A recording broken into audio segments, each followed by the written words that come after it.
دوسرا موضوع ہے حالیہ مناظرہ ہمارے ملک میں مفتی شمائل ندوی صاحب اور جاوید اختر صاحب کے درمیان منعقد ہوا دہلی کے علاقے میں۔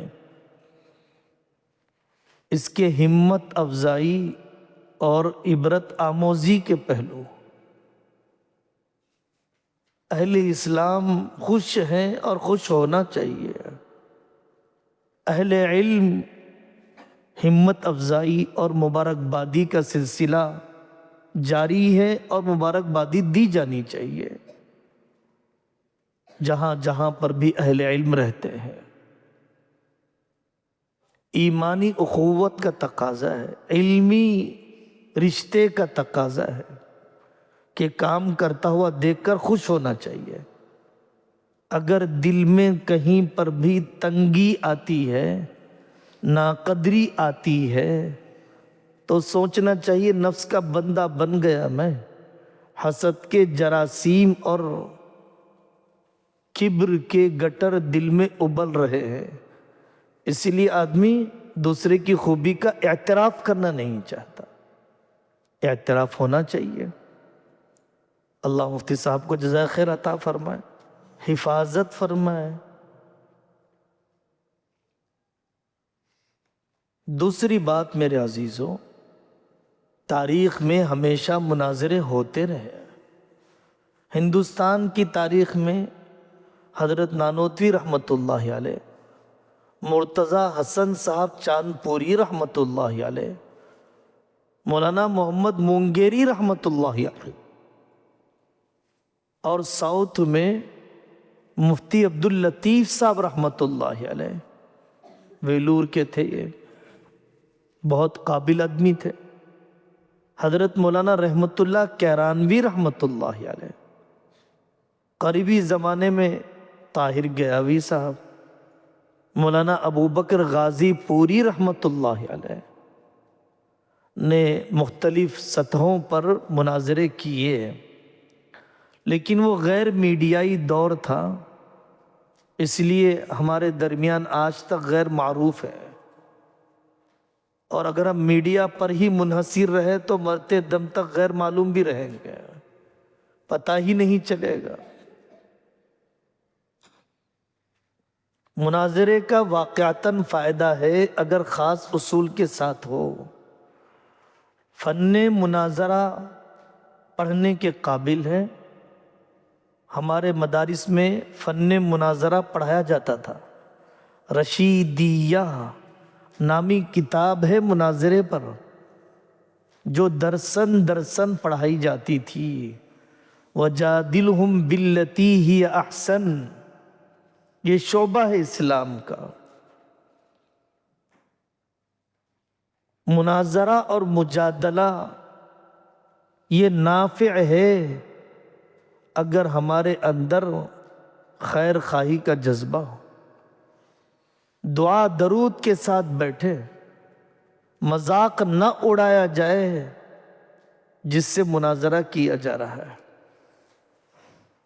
حق کے جتانے کے ساتھ حق کے قبول کروانے کا غم بھی ہو، یہ میرا بھائی جہنم سے بچ جائے، قادیانی نہ مرے، ملحد نہ مرے، دلائل کا زور بھی ہو، دل کی دردمندی بھی ہو۔ وَجَادِلْهُمْ بِالَّتِي هِيَ أَحْسَنُ، حضرت مولانا محمد منظور نعمانی رحمت اللہ علیہ کی کتاب ہے، 6 جلدوں میں تقریباً، فتوحات نعمانیہ۔ ابتدائی دور میں وہ مناظر تھے بریلویوں کے ساتھ، بہت مناظرے کیے، اور وہ فرماتے تھے کہ مناظرے میں عام طور پر ضد آ جاتی ہے، عناد بڑھ جاتا ہے، آسانی سے آدمی قبول نہیں کرتا۔ بعض مرتبہ لوگ مناظرے کے لیے آتے ہیں، پہلے ہی کامیابی کے پوسٹر چھاپ کر لا لیتے ہیں، مناظرہ ختم بھی نہیں ہوا، مبارکبادی کے پوسٹر لگ جاتے ہیں دیواروں پر۔ ایسا بھی بہت ہوتا رہا ہے پہلے زمانے میں۔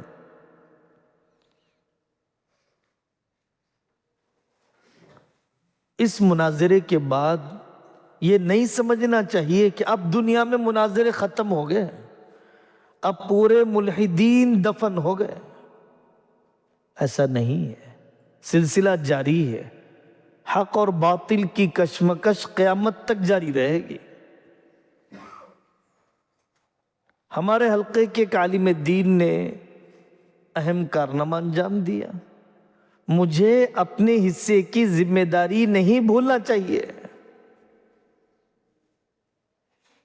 میرے حصے کی ذمہ داری ہے مکتب پڑھانا، میری حیثیت کے مطابق کام ہے امامت کرنا، میری متعلقہ ذمہ داری ہے درس کی تیاری کرنا، میرا مفوضہ کام ہے درس تفسیر دینا، درس حدیث دینا، درس فقہ دینا۔ تو مجھے اپنے حصے کی ذمہ داری کا احساس بھی بڑھ جانا چاہیے، جیسے اس بھائی نے اپنے حصے کی ذمہ داری پوری کی۔ مناظرہ کرنا، میڈیا میں آنا اور ایسی شکست فاش دینا، مسکت جواب دینا واقعتاً بڑا کمال ہے، لیکن آپ کا کام بھی بے اہم نہیں ہے۔ آپ اگر نورانی قاعدہ پڑھاتے ہیں، آپ کا کام بھی بے اہم نہیں ہے اگر آپ کا کام میڈیا میں موجود نہیں ہے۔ اپنے کام کو ہلکا بھی نہ سمجھیں۔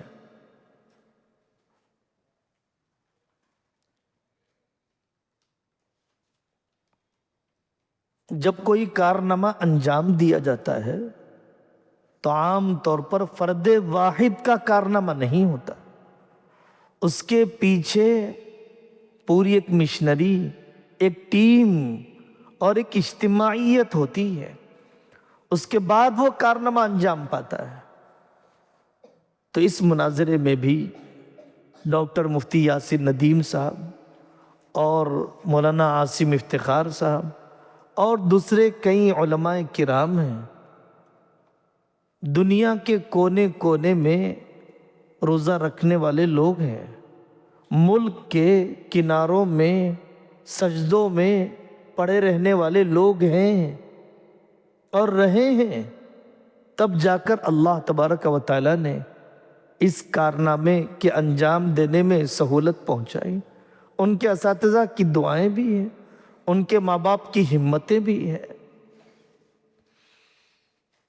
تو جب بھی کوئی کارنامہ آدمی انجام دے تو پورا کارنامے کا صحرا اپنے گلے پر، اپنے کندھے پر نہ لیں، بلکہ اپنے اساتذہ، اپنے اکابر، اپنے متعلقین کی طرف منسوب کریں۔ الحاد اور ایتھزم، خدا بیزاری اور خدا کا انکار کرنا میرے بھائیوں ہمیشہ عقلی دلائل کی وجہ سے نہیں ہوتا، ہمیشہ کج فہمی، کم فہمی کی وجہ سے نہیں ہوتا، ہمیشہ منطقی دلائل کی کمی کی وجہ سے نہیں ہوتا۔ خدا کا انکار اور ایتھزم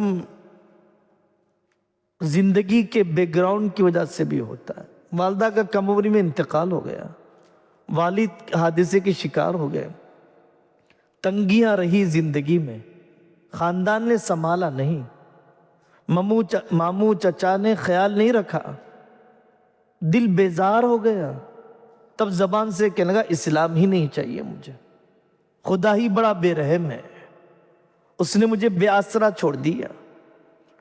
تو یہ خاندانی پس منظر، بچپن کے احوال، آنے والے مصائب، معاشی اور معاشرتی آزمائشیں بھی پورا دخل رکھتی ہیں کسی کے ایتھیسٹ بن جانے میں۔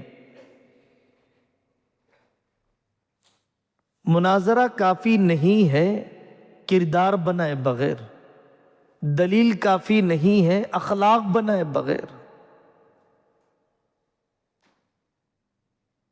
کبھی بھی گفتگو میں انداز ناشائستہ نہیں ہونا چاہیے، غیر مہذب نہیں ہونا چاہیے۔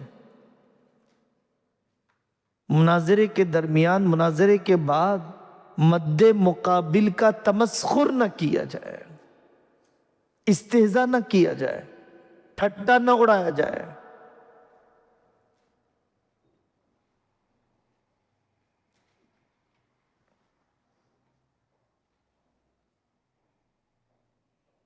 مناظرے میں مفتی صاحب نہ جیتتے تب بھی توحید ہی حقیقت ہے۔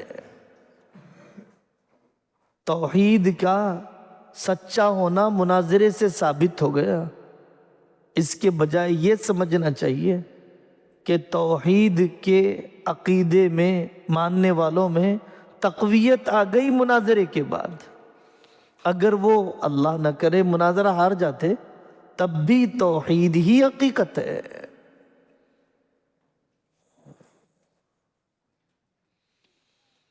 گہرے علم کے بغیر، گہرے مطالعے کے بغیر شبہات کے ویڈیوز نہیں سننا چاہیے،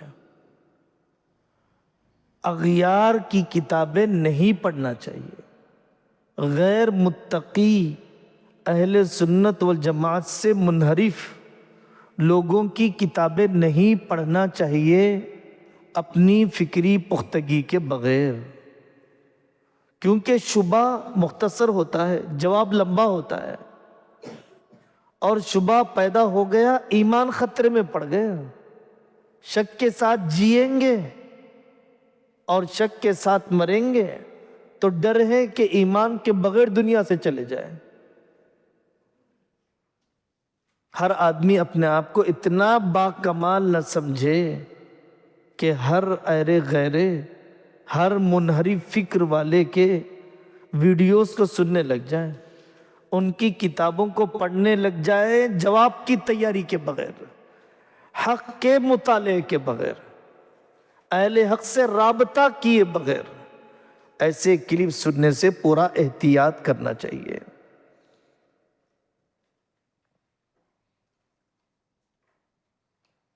آخری بات جو بہت زیادہ اہم ہے میرے عزیزوں، شخصیت کی تعمیر کی فکر کرو، تشہیر کی فکر مت کرو۔ اپنے آپ کو باکمال بنانے، علمی، عملی، تزکیائی، تبلیغی اعتبار سے باکمال بنانے کی فکر کرو، تشہیر کی نہیں۔ بہت جلدی میرے ویورز بڑھ جائیں، بہت جلدی میرا چینل بن جائے، لوگ جاننے لگ جائیں۔ حضرت شاہ جواں الرحمن صاحب سے میں نے پوچھا، حضرت اخفاء اور اظہار، اپنی ذات اور اپنے کام کے اخفاء اور اظہار میں کیا رخ اپنانا چاہیے؟ تو حضرت نے فرمایا اخفاء میں افادیت زیادہ ہے، چھپا کر چلنے میں افادیت زیادہ ہے۔ اللہ جتنی شہرت اور نمائش دے دے شاید اتنا ہی ہمارا ہاضمہ برداشت کر سکتا ہے، یا دشمن سے ہم محفوظ رہیں گے۔ بہت بڑی بات حضرت مولانا الیاس صاحب رحمۃ اللہ علیہ فرمایا کرتے تھے، میں چاہتا ہوں کہ کام 100 سال آگے رہے اور شہرت 100 سال پیچھے رہے۔ دیمک کی طرح کام کرنا اس زمانے میں زیادہ ضروری ہو گیا ہے۔ مدارس کی کامیابی کا راز مدارس کے اندر سادگی کا عیب ہونا بھی ہے۔ حضرت مولانا مناظر حسن گیلانی رحمۃ اللہ علیہ نے اپنی کتاب سورہ کہف کی تفسیر میں لکھا کہ حضرت خضر علیہ السلام نے نکال دیا لکڑی کا ایک تختہ، عیب لگا دیا تاکہ ظالم کی نظر نہ پڑے، اور ظالم ہر بے عیب کشتی کو لے لیا کرتا تھا۔ وہ اس سے نکتہ نکالتے ہیں ہمارے اکابر نے سادگی کا عیب رکھا مدارس میں تاکہ ظالم کی توجہ اس کی طرف نہ ہو۔ بہت احتیاط کرنا چاہیے۔ میدان سکڑ جاتا ہے جب دشمن کی نظر پڑ جاتی ہے، حاسدین روڑا اٹکانے لگ جاتے ہیں جب حد سے زیادہ شہرت لوگوں کے نگاہوں میں چبھنے لگ جاتی ہے۔ اللہ تبارک و تعالی ہم سب سے وہ کام لے لے جو اللہ کے یہاں پسند ہو۔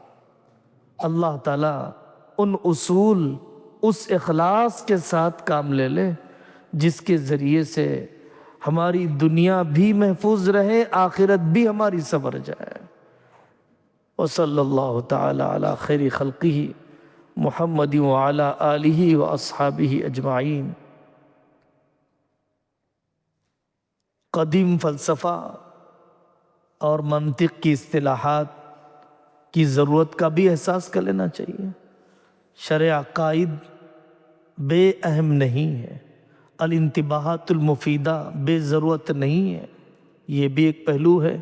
اس مناظرے کا نتیجہ ہے انگریزی اصطلاحات اور انگلش ٹرمینالوجی آدمی کو مل جائے تو زیادہ بہتر ہے۔